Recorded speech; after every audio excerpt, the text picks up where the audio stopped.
오늘 성금요일인 오늘 통하여서 예수님은 제자들과 함께 이렇게 마지막 최후의 만찬을 하지요.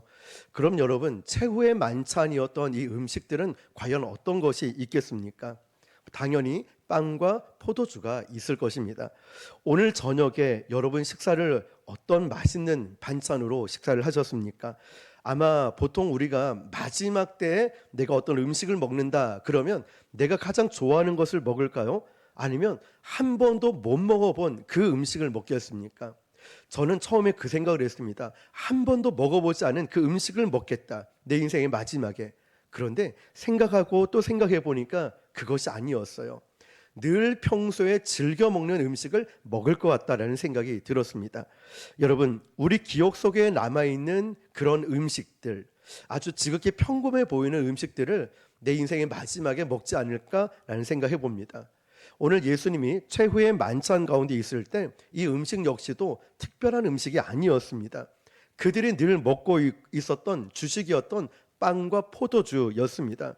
우리 주님께서는 마지막에 제자들에게 늘 먹고 있던 주식으로 있던 그 빵과 포도주를 주면서 중요한 건 이거예요. 너희들이 이것을 먹고 마실 때마다 나를 뭐 하라고 했을까요?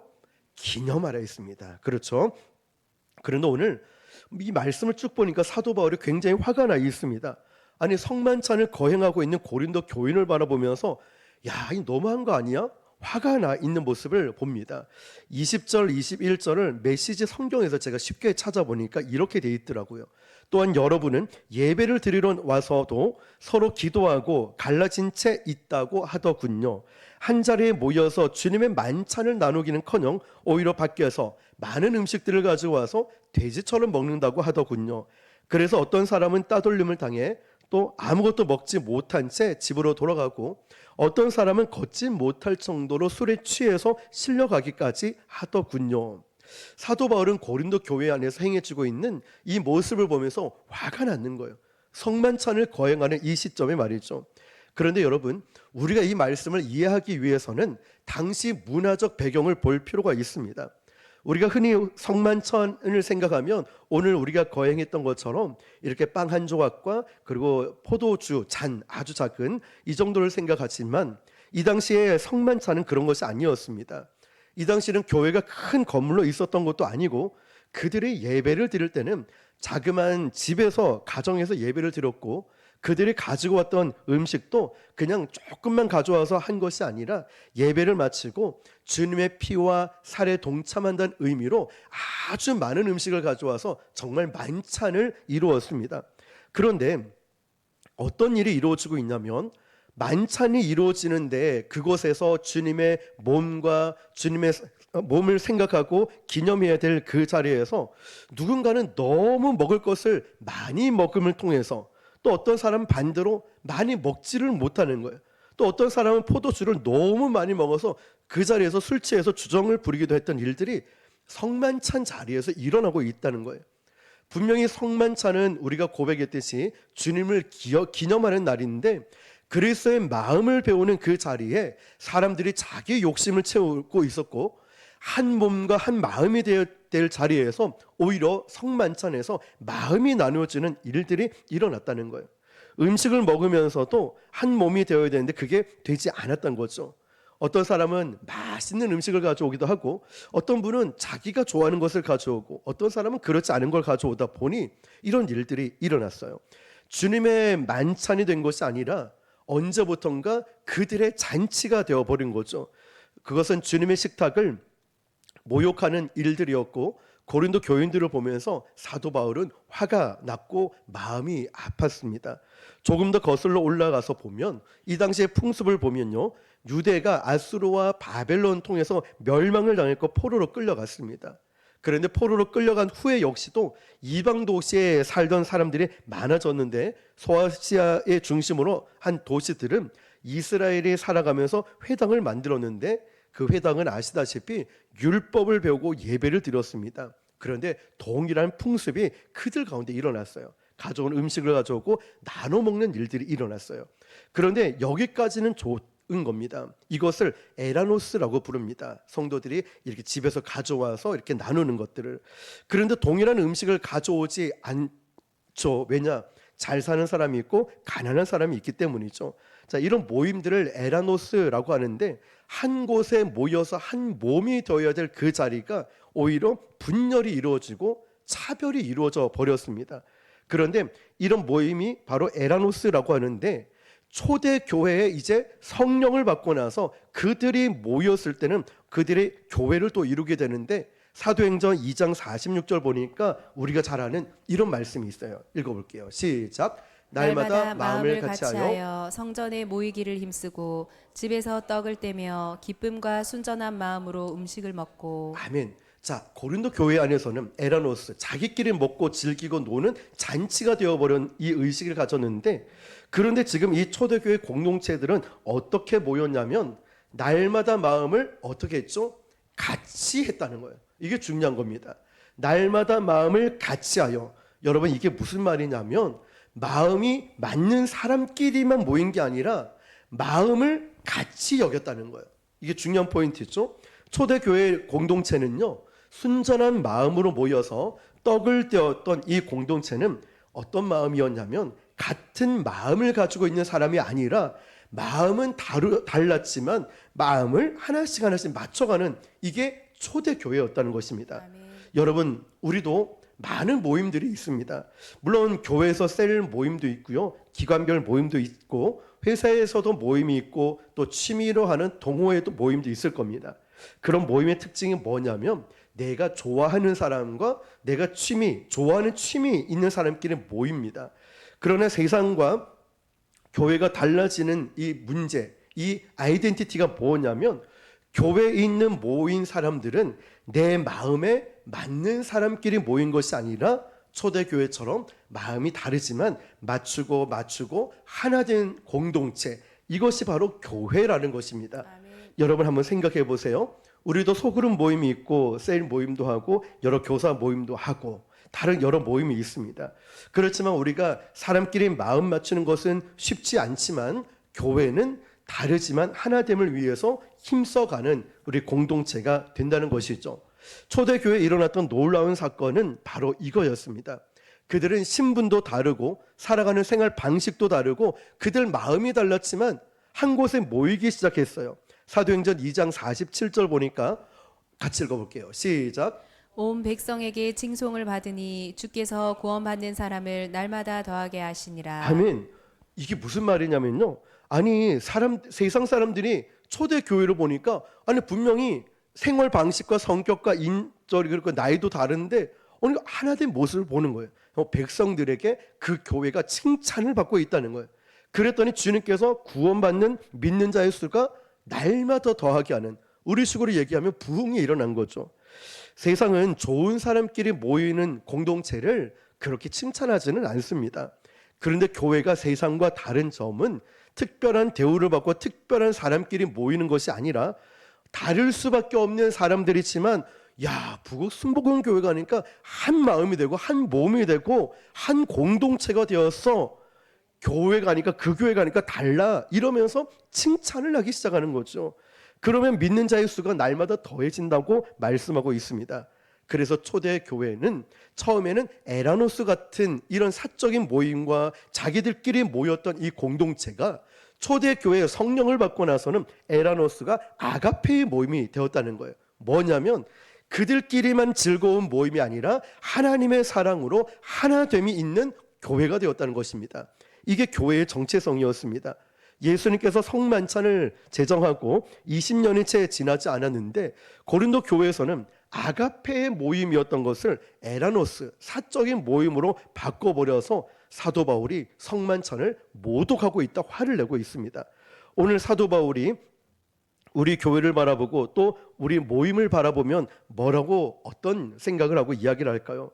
저는 우리 교회를 볼 때마다 여러분들이 너무너무 사랑스럽고 힘을 다해 섬기시는 모습을 볼 때 제가 앞에서 인도할 때 은혜를 받는 데 있잖아요. 너무 감동이 되죠. 오늘도 여전히 그랬습니다. 정말 우리 주님이 우리 교회를 볼 때 얼마나 이뻐하실까, 얼마나 좋아하시고 기뻐하실까. 그 연약함, 부족함 가운데도 믿음으로 일어서는 우리의 모습 말입니다. 자, 고린도전서 11장 20절에서 22절을 읽어볼게요. 시작. 그런즉 너희가 함께 모여서 주의 만찬을 먹을 수 없으니 이는 먹을 때에 각각 자기의 만찬을 먼저 갖다 먹으므로 어떤 사람은 시장하고 어떤 사람은 취함이라. 너희가 먹고 마실 집이 없느냐? 너희가 하나님의 교회를 업신여기고 빈궁한 자들을 부끄럽게 하느냐? 내가 너희에게 무슨 말을 하랴? 너희를 칭찬하랴? 이것으로 칭찬하지 않노라. 아멘. 성만찬이라는 이름으로 모였던 고린도 교인들을 보면서 사도 바울은 야, 너희들 도저히 칭찬할 수가 없는 거예요. 왜냐하면 성만찬의 진정한 의미를 알려주고 싶은 거예요. 이제 그래서 25절에 보면 이렇게 얘기하는데요. 예수님께서 우리에게 하신 말씀이요. 같이요. 시작. 이것을 행하여 마실 때마다 나를 기념하라. 아멘. 자, 여러분 성만찬을 하면서 무엇 하라고 했죠? 나를 기념하라고 했습니다. 그러면 성만찬은 우리끼리 모여서 즐겁게 먹고 배부르게 먹고 이런 것이 아니라 너희들이 왜 먹고 마시는지를 기념하라고 했습니다.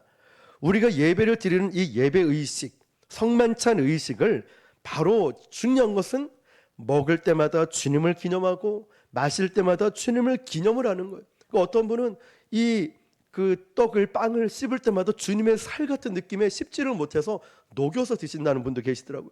어떤 분은 주님 앞에서 이 정면을 못 드시겠다고 이렇게 돌아서 드시기도 하고 아껴서 드시기도 하고, 자, 다양한 모습들이 있지만 중요한 건 이거예요. 그것을 조금 마시든 천천히 드시든 간에 주님을 생각하는 거예요. 주님을 기억하는. 어떤 분은 보면은 막 눈물을 흘리시는 분들 계시죠. 여러분, 사도 바울이 지금 고린도 교인들을 향해 너희들은 이것을 잊고 있다 말하는 거예요. 그들은 성만찬을 모독하고 있다고 이야기를 합니다. 오늘 말씀 보니까 주님께서 이 성만찬을 베푸시던 때가 언제라고 되어 있냐면 주께서 잡히시던 밤이라고 되어 있어요.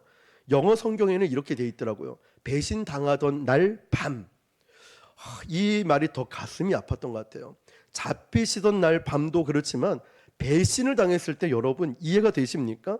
아니, 성만찬을 해야 되는데 제자들이 배신을 한 거예요. 이미 사람들이 배신하고 떠난 거예요.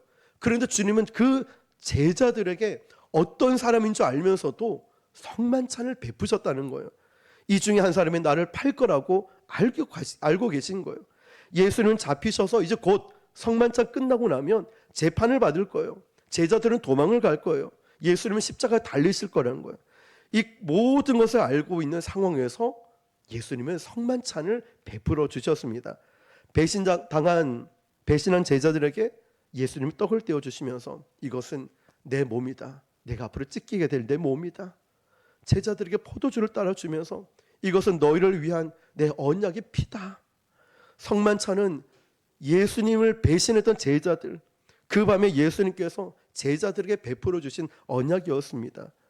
우리가 기억하는 이 성만찬이 이제 어떤 건지 아시겠죠? 배신자 앞에 놓고 예수님이 십자가에 못 박히시는 그날 밤에 바로 주님께서 베풀어 주셨다는 것입니다. 성만찬에 참여하기에 합당한 사람 누굴까요? 27에서 29절을 보니까요. 시작. 그러므로 누구든지 주의 떡이나 잔을 합당하지 않게 먹고 마시는 자는 주의 몸과 피에 대하여 죄를 짓는 것이니라. 사람이 자기를 살피고 그 후에야 이 떡을 먹고 이 잔을 마실지니 주의 몸을 분별하지 못하고 먹고 마시는 자는 자기의 죄를 먹고 마시는 것이니라. 아멘. 아멘. 올바른 성만찬에 참여하는 것은 뭐냐면 성만찬을 거행할 때 자기를 살핀 후에 떡을 먹어야 올바른 성만찬이 될 수 있는 거예요. 그래서 우리가 성만찬을 하기 전에 회개 기도를 했잖아요. 내 자신을 돌아보고 회개하는 기도 말이죠. 그런데 여러분, 이 성찬 예식은 너무나 중요한데 한 가지 단점이 있습니다. 뭐냐면 이 성찬 예식을 너무 지속적으로 의식적으로 하다 보면은 매너리즘에 빠져요. 제가 아는 교회들도 매주 성찬식을 하는 교회가 있어요. 그런데 안타까운 건 준비를 너무 대충 해버려요. 해치우듯이 너무 소중함이 없어져요. 뿐만 아니라 성찬을 받는 성도들 역시도 그런 눈물의 감격을 잃어버리고 있어요. 그러니까 이게 너무 안타까운 일들이 일어나는 거죠. 어떤 책에 보니까 이런 글이 있더라고요. 통곡이 사라져 버린 천박한 오늘날의 기독교. 우리가 성만찬에 참여하면서 언제부턴가 통곡이 사라졌고 우리 주님께서 베풀어 주신 그 은혜가 얼마나 귀한지 그걸 잃어버리고 있다고 이야기를 합니다. 언제부턴가 하나님이 나에게 베풀어 주신 은혜와 용서가 너무나 값비싼 눈물과 통곡 없이 우리가 거저 그냥 받는 일들, 너무나 쉽게 여기는 일들이 일어나고 있다는 거죠.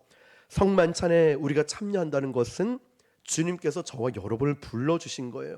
그 마음을 기억하는 거예요. 하나님, 저 같은 자를 불러주셔서 감사합니다. 그것도 예수님이 십자가에 잡히시던, 어쩌면 우리가 내일 어떠한 일이 일어나면 잠을 못 자잖아요. 그런 상황에도 주님은 그것이 중요한 게 아니라 너희 제자들이 이 살과 피를 기억하고 죽으심을 기념을 하는 그 마음을 기억하라는 거죠. 우리가 그렇게 쉽게 성만찬에 참여할 수 있는 것이 아니라 우리 가운데 통곡과 정말 눈물이 있는, 그리고 그 하나님의 은혜 때문이라고 고백할 수 있어야 되는 줄 믿습니다. 오늘 이 성만찬은 여러분에게 주님을 기념하고 기억할 수 있는, 또한 우리의 삶을 돌아보며 그리고 다음에 참여할 때도 그런 뜨거운 마음으로 참여할 수 있길 바랍니다. 성만찬을 모독한 사람들에게 사도 바울은 그로 인하여 병든 자도 약한 자도 잠자는 자도 있다라고 합니다. 하나님께서 너희로 하여금 징계하시는 이유는 마지막 때에 세상과 함께 정죄받지 않도록 너희들이 하나님께로 돌아오라고 합니다. 히브리서 12장 8절 말씀 보니까요, 징계는 다 받는 것이거늘 너희에게 없으면 너희는 사생자여 친아들이 아니라고 말씀했습니다. 성만찬 앞에서 우리가 주님 앞에서 때로는 죄 지은 것이 있다면 다 회개하고, 하나님께서 우리에게 아픔을 주고 우리에게 힘든 이 고난을 주면은 오늘 히브리서 말씀처럼 우리를 사랑하기 때문에 우리를 기다리고 계신다는 하나님 뜻인 것을 기억하시길 바라고, 우리가 이 성만찬을 이미 거행을 했지만 우리가 다음에 또 그 성만찬을 거행할 때는 우리 자신을 살펴보고, 중요한 건 먹고 마실 때마다 주님을 기념한다는 것, 그리고 이후에는 우리가 주님의 제자가 되어 주의 길을 함께 걸어간다는 것을 기억하시며, 우리 모두가 우리 주님의 그 성찬뿐만 아니라 주님이 가신 그 길을 따라가시는 저와 여러분 되시기를 주님의 이름으로 축원합니다. 기도하겠습니다. 우리 합심해서 한 가지만 기도하고 주기도문을 마치겠습니다.